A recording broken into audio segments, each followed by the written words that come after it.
નમસ્કાર મિત્રો ધોરણ 1 થી 5 માં શિક્ષક બનવા માટે છે એ પીટીસી ડીઈએલઈડીના ઓનલાઈન ફોર્મ ભરવાના શરૂ થઈ ગયા છે। તો તમારે ઓનલાઈન ફોર્મ કેવી રીતે ભરવું તેમની સંપૂર્ણ માહિતી આજના વિડીયોમાં આપવાનો છું। એની પહેલાં અમારી ચેનલમાં પહેલીવાર આવ્યા હોય તો ચેનલને સબસ્ક્રાઈબ કરી દીજો, જેથી પીટીસી એડમિશનને લગતી તમામ માહિતી છે એ સૌથી પહેલાં તમારા સુધી પહોંચી શકે।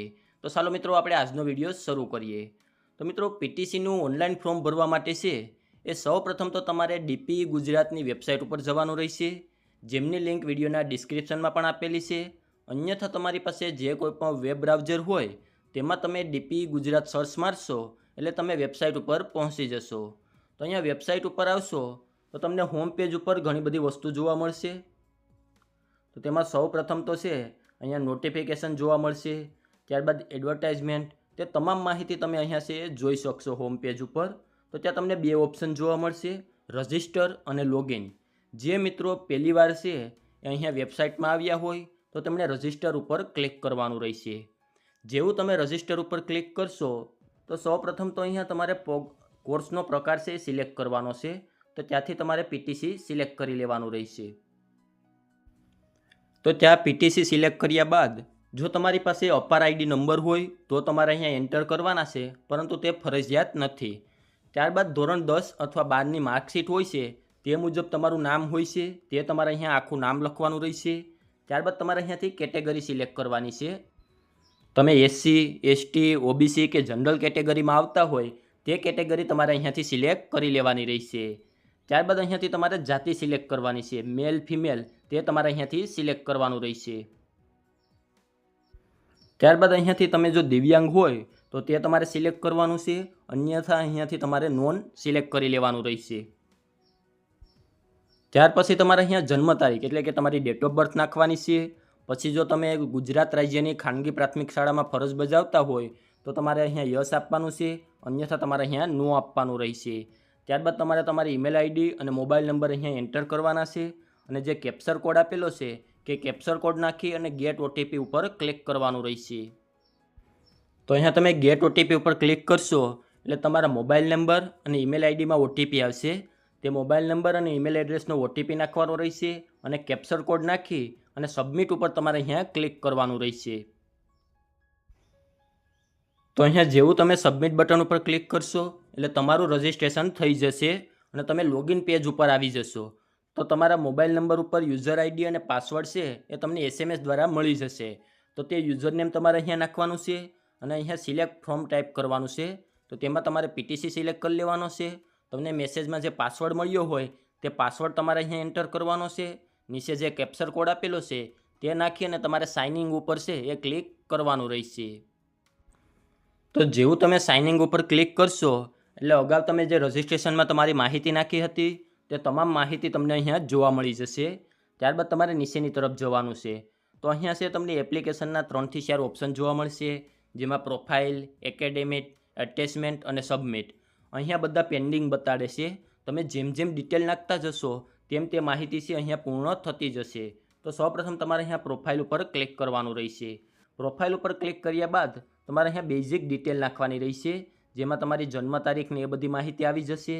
ત્યારબાદ છે એ તમારે નીચેની તરફ જવાનું છે। જો તમે અહીંયા એસસીબીસી કેટેગરી સિલેક્ટ કરી હોય તો તમારે સબ કેટેગરી છે એ અહીંયા નાખવાની રહેશે। ત્યારબાદ જો તમે અનામત વર્ગના ઉમેદવાર છો અને પ્રવેશ પ્રક્રિયા બાદ ખાલી રહેતી સામાન્ય બેઠકો ઉપર છે એ પ્રવેશ મેળવવા માગતા હોય તો તમારે યસ આપવાનું છે, અન્યથા તમારે અહીંયા નો આપવાનું રહેશે। જે માત્ર 30 વર્ષથી નીચેની ઉંમરના ઉમેદવાર હોય તે જ મિત્રો છે અહીંયા હાનો વિકલ્પ પસંદ કરી શકશે, અને અન્ય ઉમેદવારો માટે છે એને 150 રૂપિયા ફ્રી ભરવાની રહેશે। ત્યારબાદ તમારે ઓબીસી માટે છે અહીંયા જાતિ પ્રમાણપત્ર નંબર, તેમની date, non criminal certificate number, તેમની ડેટ એ એન્ટર કરવાની રહેશે। ત્યારબાદ તમારા આધાર કાર્ડ નંબર તમારે અહીંયા એન્ટર કરવાના રહેશે। ત્યારબાદ જો તમારી પાસે અપાર આઈડી હોય તો એ અપાર આઈડીની ડિટેલ છે તમારે અહીંયા નાખવાની રહેશે। આ ડિટેલ ફરજિયાત નથી। ત્યારબાદ તમારે એડ્રેસની માહિતી નાખવાની છે, એટલે કે કોમ્યુનિકેશન ડિટેલ। એમાં તમારું એડ્રેસ, રાજ્ય, જિલ્લો, તાલુકો, ગામનું નામ અને પિનકોડ તે ડિટેલ તમારે અહીંયા નાખવાની રહેશે। એવી જ રીતે પરમિનન્ટ ડિટેલ પણ નાખવાની રહેશે। જો તમારી હાલની ડિટેલ અને પરમિનન્ટ ડિટેલ સેમ હોય તો તમારે અહીંયા ટિક માર્ક કરી દેવાનું રહેશે। એથી નીચે પણ છે એ તમામ ડિટેલ આવી જશે। ત્યારબાદ તમારે ધોરણ 10ની ડિટેલ અહીંયા નાખવાની છે. એમાં બોર્ડનું નામ છે એ તમારે અહીંયાથી સિલેક્ટ કરવાનું રહેશે. તો એમાં તમારે પહેલું ઓપ્શન છે તે અહીંયાથી ગુજરાત બોર્ડ માટે સિલેક્ટ કરી લેવાનું રહેશે. ત્યારબાદ છે મીડિયમ. તમે ગુજરાતી મીડિયમ, ઇંગ્લિશ મીડિયમ કે હિન્દી મીડિયમ કયા મીડિયમમાં છે ધોરણ 10 પાસ કર્યું છે તેમની ડિટેલ તમારે અહીંયા નાખવાની રહેશે. ત્યારબાદ તેમનો પાસિંગ મંથ, કયા વર્ષમાં પાસ કર્યું, તેમના સીટ નંબર, કેટલે ટ્રાયલમાં પાસ કર્યું, કુલ ગુણમાંથી કેટલા ગુણ મેળવ્યા, તે તમામ માહિતી તમારે અહીંયા એન્ટર કરવાની રહેશે. ત્યારબાદ જો તમે ગુજરાતી મીડિયમમાં છે ફોર્મ ભરવા માગતા હોય અને બીજા મીડિયમ કે હિન્દી મીડિયમ અને ઇંગ્લિશ મીડિયમમાં છે એ જગ્યા ખાલી રહેતી હોય તો તેમાં તમે એડમિશન મેળવવા માગો છો તો તમારે યસ આપવાનું રહેશે, અન્યથા તમારે નો આપવાનું રહેશે. ત્યારબાદ છે ડાંગી કેટેગરીના ઉમેદવારો માટે, એટલે કે જે ડાંગ જિલ્લામાંથી બિલોંગ કરતા હોય તેમના માટે છે, એટલે આપણે અહીંયા નો આપવાનું રહેશે. ત્યારબાદ તમારે એપ્લિકન્ટ એટલે કે તમારો ફોટો અને સિગ્નેચર છે અહીંયા ચૂઝ ફાઇલ ઉપરથી ક્લિક કરી અને 2 MBની અંદરનો હોય મોટા ભાગે તે ફોટો તમારે અહીંયા અપલોડ કરવાનો રહેશે. ત્યારબાદ તમારે સેવ અને નેક્સ્ટ કરી અને આગળ વધવાનું રહેશે. તો અહીંયા તમે બધી જ ડિટેલ નાખ્યા બાદ સેવ બટન ઉપર ક્લિક કરશો એટલે તે માહિતી તમારી સેવ થઈ જશે અને તમારે ધોરણ 12ની માહિતી છે અહીંયા નાખવાનું પેજ ઓપન થઈ જશે. તો અહીંયા તમે ધોરણ 12 પાસ કર્યું કે ડિપ્લોમા અને ITI કરી અને ઇક્વિવેલન્ટ સર્ટિફિકેટ હોય તેમાંથી જે ઓપ્શન હોય તે તમારે અહીંયા સિલેક્ટ કરી લેવાનું રહેશે. ત્યારબાદ તમારે કયા બોર્ડમાં તમે એક્ઝામ આપી છે તે અહીંયાથી સિલેક્ટ કરવાનું છે. તેમાં ગુજરાત બોર્ડ માટે પહેલું ઓપ્શન છે એ તમારે સિલેક્ટ કરી લેવાનો રહેશે. ત્યારબાદ તમે ધોરણ 12 પાસ કયા મહિનામાં કર્યું છે, કયા વર્ષમાં કર્યું, તેમના સીટ નંબર, કયા પ્રવાહમાં એટલે કે સાયન્સ, કોમર્સ કે આર્ટ્સ તે સિલેક્ટ કરવાનું રહેશે.